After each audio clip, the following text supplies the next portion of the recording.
چند گھنٹوں کے بعد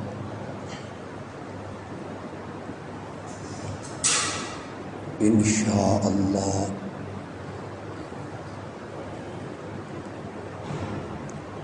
رمضان المبارک کا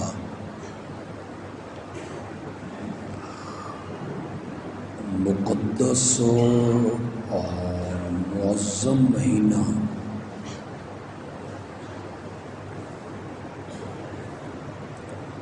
ہم پر سایہ فگن ہوگا. ویک یار سپیکر ویک.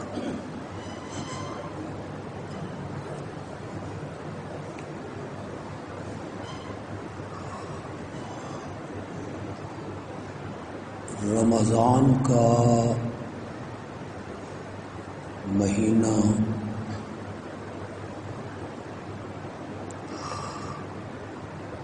تمام مہینوں کا سردار مہینہ ہے.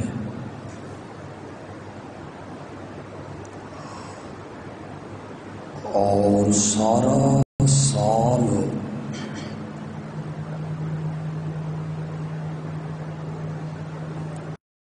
جنت کو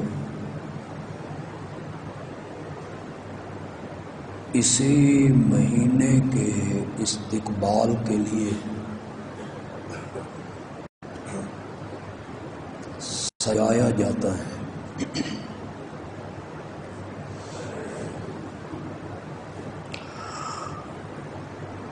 رمضان المبارک کے مہینے میں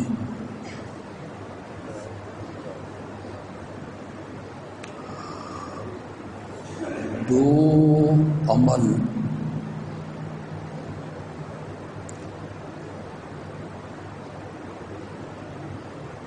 مسلمان ادا کرتے ہیں.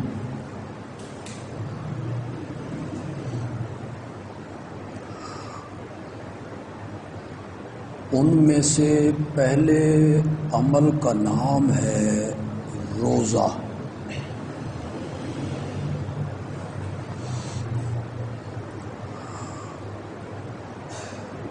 جسے مسلمانوں پر فرض کیا گیا. یا ایھا الذین آمنوا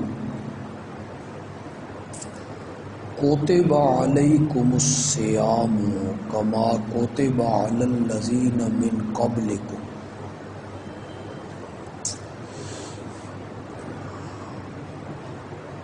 اور دوسرا عمل ہے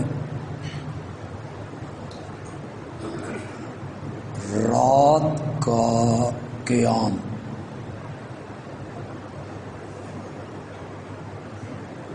جسے نفل قرار دیا گیا.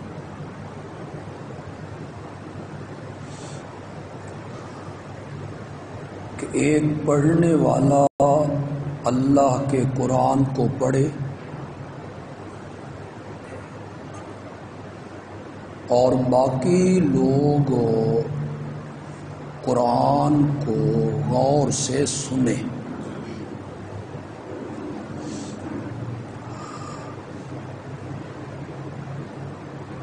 رمضان اور قرآن کا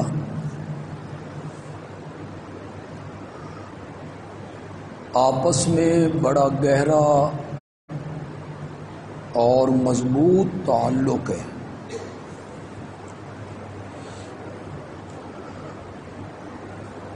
اس لحاظ سے بھی کہ قرآن کے نزول کی ابتدا اسی مہینے میں ہوئی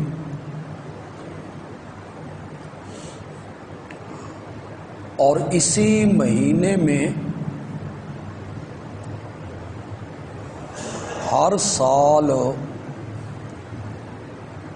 نبی اکرم صلی اللہ علیہ وسلم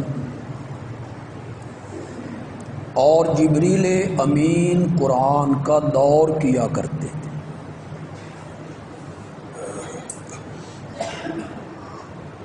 اور اس لحاظ سے بھی کہ حدیث میں آتا ہے کہ الصیام والقرآن یشفعان للعبد، روزہ اور قرآن یہ دونوں بندے کے سفارشی بنیں گے اللہ کے۔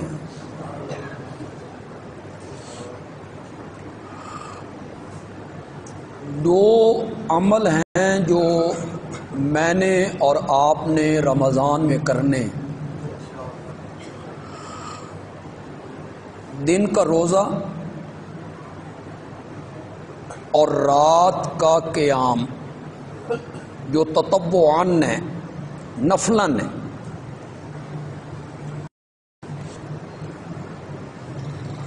روزہ اور قرآن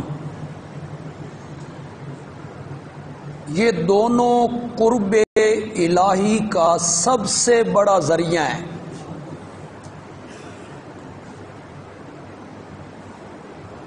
روزے کے ذریعے اور قرآن کے ذریعے بندہ اللہ کے کیا ہوتا ہے؟ قریب ہوتا ہے۔ اور اللہ کا جو قرب ہے یہ ہر شخص کی تمنا ہے۔ یہ جو لوگ اعمال کرتے ہیں کس لیے کرتے ہیں؟ کہ ہم اللہ کے پیارے ہو جائیں، اللہ ہم سے پیار کرنے لگ جائے۔ حتیٰ کہ مشرکین مکہ، یہ میری بات آپ غور سے سنیں گے، حتیٰ کہ مشرکین مکہ اپنے معبودوں کو پکارتے تھے۔ قرآن نے بیان کیا کہ وہ پکار کی وجہ یہ بیان کرتے تھے لِيُقَرِّبُونَا إِلَى اللَّهِ، کہ یہ ہمیں اللہ کے کیا کرتے ہیں۔ تو مشرکین مکہ بھی اللہ کے قرب کے متلاشی ہیں کہ ہم اللہ کے قریب ہو جائیں، اس لیے وہ اپنے معبودوں کو پکارتے ہیں، ان کے سجدے کرتے ہیں، ان کے نام کی نذر و نیاز دیتے ہیں، چڑھاوے چڑھاتے ہیں کہ ہم اللہ کے کیا ہو جائیں؟ قریب۔ فاصلہ برقرار رکھیں۔ دیکھیں جو فاصلہ، پیچھے بیٹھے، جو پیچھے ہیں وہ پیچھے چلے جائیں، پیچھے چلے جائیں۔ کوئی اور بندہ ذرا قربانی دے دے، پیچھے چلے۔ میری بات آپ کو سمجھ آ رہی؟ ہر بندہ قرب الہی کا طالب ہے کہ میں کوئی ایسا عمل کروں کہ اللہ کے قریب ہو جاؤں۔ تو میں کہتا ہوں کہ روزہ قرب الہی کا سب سے بڑا ذریعہ ہے۔ اب آپ میں سے جو قرآن پڑھنے والے ہیں یا قرآن سے محبت کرنے والے ہیں، جس جگہ پہ روزوں کا ذکر ہے، جس رکوع میں دوسرے پارے میں، یا ایھا الذین آمنوا کتب علیکم الصیام کما کتب علی الذین من قبلکم، پھر آگے کا ایام معدودات، پھر مہینہ بتایا شہر رمضان الذی انزل فیہ القرآن، پھر بیمار کو رخصت دی، مسافر کو رخصت دی، بڑا بوڑھا آدمی مستقل بیمار اسے رخصت دی، پھر آگے جا کے اعتکاف کے مسائل قرآن نے بیان کیے۔ درمیان میں اللہ ایک آیت لے کے آئے ہیں، وَإِذَا سَأَلَكَ عِبَادِي عَنِّي فَإِنِّي قَرِيبٌ۔ تو یہاں کیوں لائے اللہ اس آیت کو؟ اس لیے لائے ہیں کہ روزے کے ذریعے بندہ اللہ کے کیا ہوتا ہے؟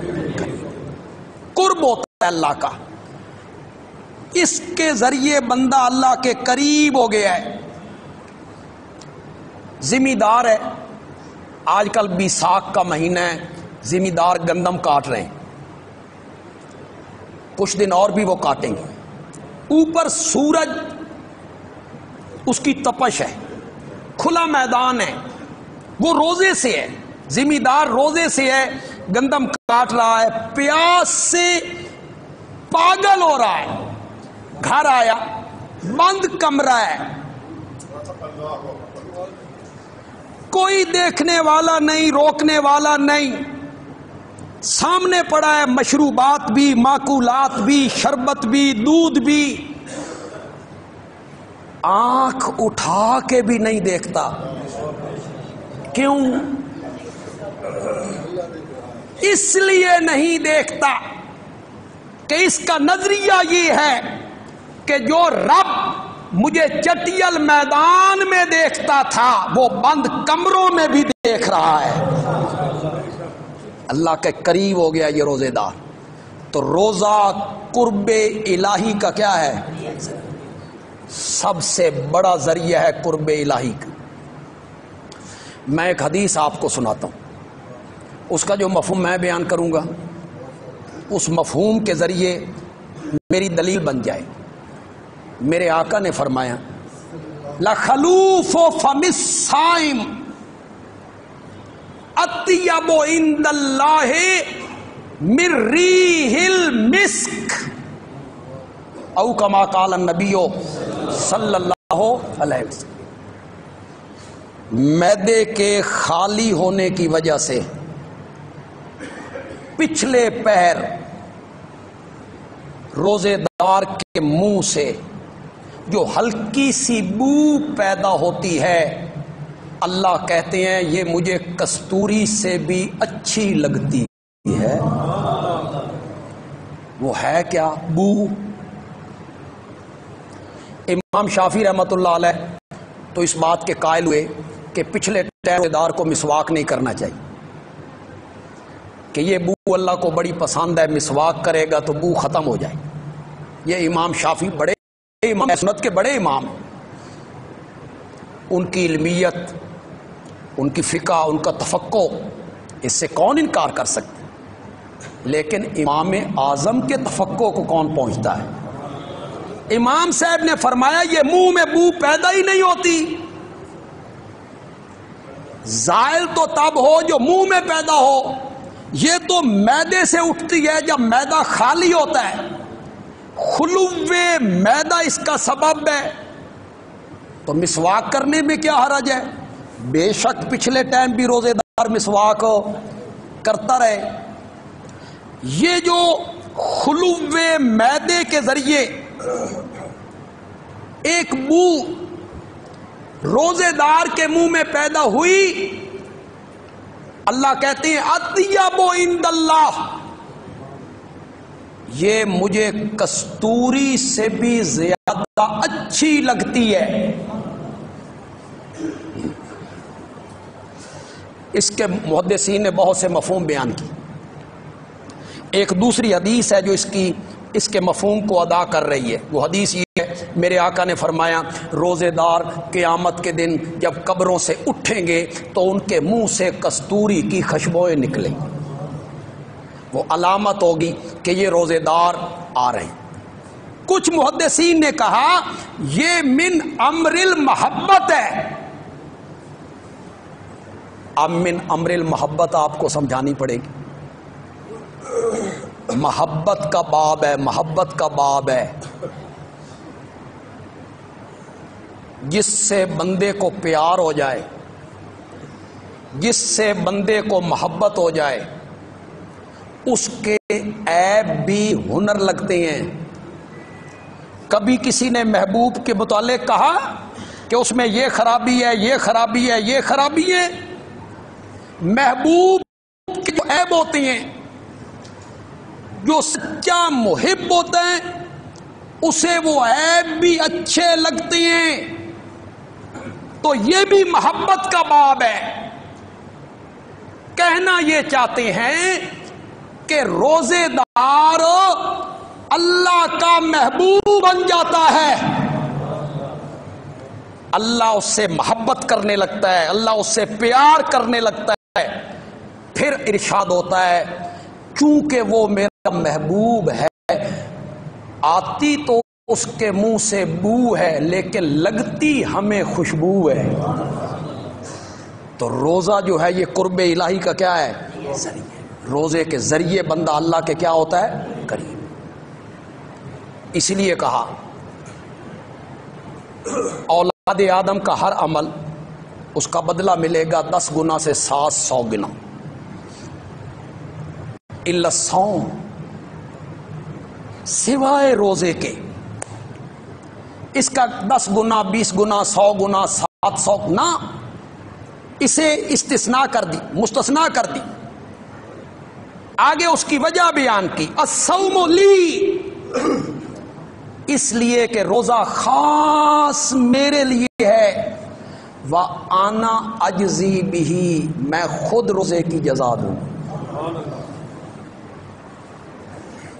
پھر تھوڑی سی علمی بحث ہو جائے گی، لیکن میں اسے آسان کر دوں. روزہ میرے لیے کیوں بھائی؟ نماز کس کے لیے؟ حج، زکوٰۃ، قربانی. مولا نماز بھی تو تیرے لیے، قربانی تیرے لیے، حج تیرے لیے. پھر یہ کیوں کہا کہ روزہ خاص میرے لیے ہے؟ اس کی محدثین نے 7 وجوہات بیان کی. کتنی؟ 7. میرے پاس وقت نہیں ہے کہ میں اور ساری وجوہات بیان کروں کہ یہ کیوں کہا کہ روزہ میرے لیے ہے، میں اس کی جزا دوں گا. میں صرف 1-2 اس میں سے وجہ آپ کے سامنے رکھ دیتا ہوں. ایک وجہ یہ بیان کی کہ قیامت کے دن ہر انسان اپنا اپنا عمل لائے گا. نماز، عمرہ، طواف، تلاوت، زکوٰۃ.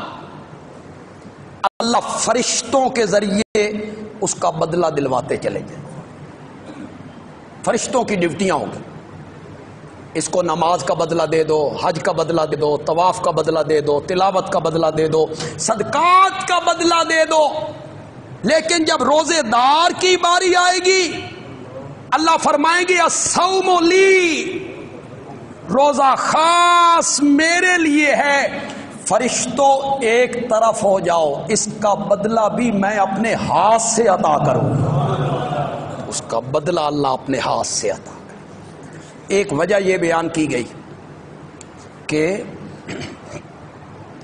جتنی ہم عبادات کرتے ہیں اس میں ریاکاری کا، دکھلاوے کا کہیں نہ کہیں شبہ پڑتا ہے.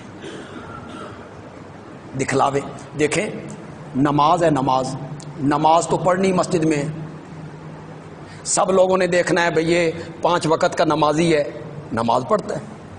حج، لوگوں کو پتہ لگنا ہے بھئی حج پہ جا رہا ہے. قربانی کون چھپ سکتا ہے؟ جانور خریدے گا، دروازے پہ باندھے گا. تلاوت، تہجد آپ چھپ کے پڑھیں. بیوی سے چھپ سکیں گے؟ کسی دن وہ دیکھ لے گی، ماں دیکھ لے گی، بیٹی دیکھ لے گی. جتنے عمل ہم کرتے ہیں اس میں یہ شک رہتا ہے، ریاکاری، دکھلاوا. اور ریاکاری اعمال کو اس طرح ختم کر دیتی ہے جس طرح روئی کے ڈھیر میں آگ کی چنگاری رکھی جائے. کتنے لوگ ہیں، کتنی سوسائٹیاں ہیں، آج جب وہ راشن تقسیم کرتے ہیں تو کتنے لوگوں کی عزت نفس کے ساتھ کھیلتے ہیں. اس پر ہاتھ رکھے ہوئے ہوتے ہیں. وہ ایک عورت، وہ عورت میری ماں ہے، میری بہن ہے، میری بیٹی ہے. بیٹیاں بہنیں تو مشترکہ ہوا کرتی ہیں. وہ بیچاری سر جھکائے کھڑی ہے، اس کی تصویر آئی ہے، پھر فیس بک پہ چڑھ گئی ہے. ان کے بچوں پہ کیا اثرات مرتب ہوتے ہوں گے. یہ ریاکاری ہے، یہ دکھلاوا ہے. یہ عمل کو کیا کر دیتا ہے؟ برباد کر دیتا ہے. آپ نے خدمت کسی کی کرنی ہے، خاص کر کے کسی متوسط درجے کے لوگوں کی، معزز لوگوں کی، تو پھر دائیں ہاتھ سے دیں اور بائیں ہاتھ کو بھی پتہ نہ چلے. اس طرح خدمت کریں. دکھلاوا نیکیوں کو برباد کر دیتا ہے. ہر عمل میں دکھلاوے کا شبہ ہے. روزہ ایک ایسا عمل ہے یا رکھنے والے کو پتا ہے یا اس کے رب کو پتا ہے. الصوم لی، روزہ میرے لیے ہے اور میں روزے کی کیا دوں گا؟ جزا. ایک تیسرا مفہوم عرض کرتا ہوں پھر ختم کر دیتی. یہ جو عربی ہے اس میں جو زبریں زیریں ہیں ہماری حدیث کی کتابوں میں تو آج بھی نہیں. قرآن پہ تو لگی ہوئی ہیں نا، قرآن پہ بھی پہلے نہیں تھی. یہ پتہ ہے کس کا احسان ہے؟ بولتے کیوں نہیں ہو؟ حجاج ابن جی، اور جس کو کہتے ہو بڑا ظالم تھا اور یہ تھا اور وہ تھا، جس کو گالیاں نکالتی ہے تاریخ اور ہم بھی اس کے نام کو گالی بنا دیتے. یہ محمد ابن قاسم کو سندھ میں بھیجنے والا کون تھا؟ چنگا ظالم سی بھائی. ایک لڑکی نے سندھ سے آواز لگائی اور وہ تڑپ گیا، اپنے بھتیجے کو بھیجا. آج کشمیر کی ہماری مائیں اور بہنیں چلاتی ہیں کوئی ہے حجاج ابن یوسف؟ بولتے کیوں نہیں ہو؟ یہ حجاج ابن یوسف سے اچھے ہیں؟ جتنے اسلامی مملکت کے سربراہ ہیں کوئی ہے حجاج ابن یوسف؟ کشمیریوں کو تم نے لاک ڈاؤن کیا.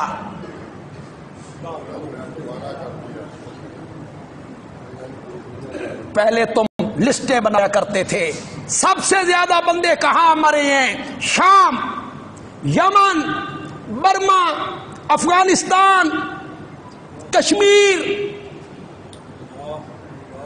اب لسٹیں کیا بنا رہے ہو؟ امریکہ، برطانیہ، فرانس، اٹلی. تلک الایام نداولها بین الناس. ہمیں تو ہر چیز مل رہی ہے، ہوٹل کھلے ہیں، اور کشمیر کے وہ معصوم بچے جو کھڑکیوں سے اپنی خالی دودھ کی بوتلیں لوگوں کو دکھا رہے ہیں، جنہیں کوئی چیز اندر میسر نہیں ہے، نیٹ ان کے پاس نہیں ہے، رابطہ نہیں ہے. تم نے ظلم کیا. وہ شام کی بچی ہے کسی کے ذہن میں؟ وہ شام کا بچہ وہ شام کا بچہ ہے کسی کے ذہن میں؟ جس نے انٹرویو دیتے ہوئے جملہ کہا تھا میں اللہ کو جا کے سب کچھ بتاؤں گا، پھر وہ چلا گیا اللہ کے پاس. اس کی میت کی تصویر آ گئی نہلانے کی، غسل دینے کی، پھر اس نے اپنے اللہ کو جا کے یہ سب کچھ نہیں بتایا ہوگا. ہم بھگت رہے ہیں، ایک دوسرے کو مل نہیں سکتے، ایک دوسرے کے گھر جا نہیں سکتے، ایک دوسرے سے ہاتھ نہیں ملا سکتے. اللہ رحم فرما، اللہ ہمیں معاف فرما.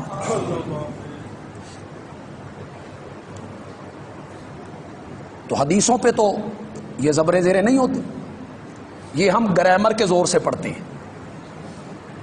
وہ جو گرامر ہے یہ فعل ہے، فاعل ہے، مفعول ہے، معلوم ہے، مجہول ہے، امر ہے، نہی ہے، ظرف ہے، اس زور پہ ہم پڑھتے.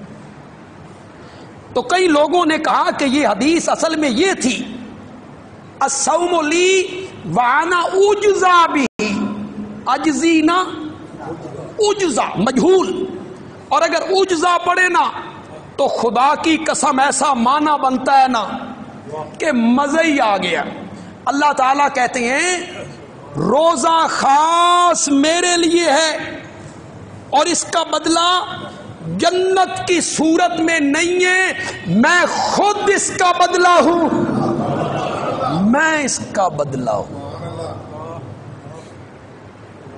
جس سے وہ آپ ہی فرمائیں کہ ہم تیرے ہیں، اپنی آہوں میں یہ تاثیر کہاں سے لا. تو روزہ قرب الہی کا ذریعہ ہے، تو انشاءاللہ یہ مہینہ ہم گزاریں گے اور کوشش کریں گے کہ ہمیں اللہ کا قرب حاصل. روزے کے ذریعے ایک دو باتیں بڑی چیزیں کرونا نے کھول دی ہیں. بڑی چیزیں آلودگی کم ہوئی ہے, صحت لوگوں کی اچھی ہو گئی, شاید ہوٹل کے کھانے بند ہو گئے. اموات کے جو ہم اعلان سنا کرتے تھے وہ اعلان سننے میں نہیں آ رہے ہیں, اس میں کمی واقع ہوئی. یہ میری بات جو میں کہہ رہا ہوں کوئی آپ کی سمجھ میں آ رہی ہے کہ نہیں آ رہی ہے نا؟ ایسا کمی آ رہی. اب تو یہاں ہارٹ اٹیک سے ہی بندہ مرتا ہے تو وہ کرونا کے کھاتے میں چلا جاتا ہے. لیکن ہم نے احتیاط کرنی. تراویح کی اجازت ملی ہے, فرضوں کی بھی اجازت ملی, لیکن مشروط اجازت ملی. یہ اس طرح فاصلے سے کھڑے ہونا. تو خدا کے لیے یار آپ بھی سمجھ جائیں, آپ سمجھدار لوگ, اس کی پابندی کریں. وضو گھر سے کر کے آئیں, سنتیں گھر سے پڑھ کے آئیں, نماز پڑھ کے فوراً چلے جائیں. بڑی عمر کے لوگ اور بچے وہ نہ آئیں مسجد میں. دیکھیں بڑے بڑے علماء نے فیصلہ کیا ہے. مولانا تقی عثمانی بہت بڑا عالم ہے, بہت بڑا مفتی ہے. انہوں نے بریلوی مکتب فکر, اہل حدیث مکتب فکر, دیوبندی, سب نے جب فیصلہ کر دیا ہے تو جو بڑے بزرگ ہیں اگر وہ گھر نماز پڑھ لیں گے تو ان کے ثواب میں کمی آ جائے گی. وہ کل اللہ کو کہہ سکتے ہیں مولا ہمارا کیا قصور ہے, ہم نے تو علماء کی بات مانی تھی, علماء نے یہ فتویٰ دیا تھا. تو بڑی عمر کے لوگ گھروں میں نماز پڑھیں, بچے مسجد میں نہ آئیں, بیمار لوگ وہ مسجد میں نہ آئیں. تراویح تو ہوں گی انشاءاللہ, لیکن اس میں تھوڑی سی تبدیلی ادھر تو تبدیلی نہیں آئی, ادھر بہت تبدیلیاں آ گئیں. اس میں ایک تبدیلی یہ کریں گے کہ فرض پڑھنے کے بعد صرف 2 سنتیں پڑھیں گے بس, اس کے بعد تراویح کھڑی ہو جائے گی. نفل شفل بعد میں پڑھتے رہیں, گھر میں آپ ساری رات نفل پڑھیں, کوئی آپ کو منع نہیں کرتا. لیکن یہاں صوفی نہیں بننا. فرض پڑھنے ہیں, صرف 2 سنتیں پڑھنی ہیں, تراویح کھڑی ہو جائے. یہ جو رکوع اور سجدے میں تسبیحات ہیں ان کو مختصر کر دیں. ایک دفعہ بھی آپ سبحان ربی العظیم کہہ دیں تو آپ کی نماز میں کوئی فرق نہیں, قطعاً نہیں آئے. اتحیات آپ کم کر سکتے, جو آخری دعا ہے رب اجعلنی مقیم الصلاۃ, اسے آپ چھوڑ سکتے ہیں, وہ آپ چھوڑ دیں, آپ کی نماز میں کوئی کمی واقعہ نہیں ہو. تو ان چیزوں کی پابندی کریں گے, خاص کر کے جو وقت پہ آنا ہے, وقت پہ چلے جانا ہے, اس کی لازماً پابندی کی جائے گی. رمضان کے جو جمعے ہیں, آئندہ جمعہ انشاءاللہ رمضان کا ہوگا, اسی وقت ہم پڑھیں گے. 1 بجے ہم بیان شروع کریں گے اور اسی وقت یہ آپ اپنے ذہن میں نوٹ کر لیں. ایک بات دیکھیں, یہ جھولی والے آپ کے آگے سے گزرے ہیں, اللہ دی قسم میں نے شرم آندی. بھائی آپ خود, آپ میں سے اکثریت جو ہے وہ بے روزگار ہے, جو تاجر ہیں بیٹھے ہیں گھروں میں, تو ہمیں یہ احساس ہے اس بات کا. لیکن کچھ صاحب ثروت بھی ہیں, اچھے لوگ بھی ہیں. اب مسجد کے جو اخراجات ہیں وہ تو اسی طرح ہیں, عملے کی تنخواہیں ہیں اور جناب اس کے بعد عملے کی تنخواہیں ہیں اور بجلی کے بل ہیں, وہ تو اسی طرح ہیں. تو آپ تھوڑی سی توجہ فرما لیں گے. بیر گلا ہے موجود, جو 5 وقت کے نمازی ہیں وہ گزرتے ہوئے 20 روپے 50 روپے قطرے قطرے سے سمندر بن جائے گا. جمعے پہ آپ آئیں گے تو جو آپ میں صاحب ثروت ہیں, جن کی جیب اجازت دیتی ہے, میں قطعاً نہیں کہوں گا کہ جن کی جیب اجازت نہیں دیتی, اپنا گھر بمشکل وہ چلا رہے ہیں, جن کی جیب اجازت دیتی ہے وہ اس میں مسجد کے لیے بھرپور تعاون بھی کریں گے. اذان ہوگی, اس کے بعد آپ سنتیں پڑھیں گے, پھر خطبہ ہوگا, اور فرض پڑھنے کے بعد آپ باقی نماز گھر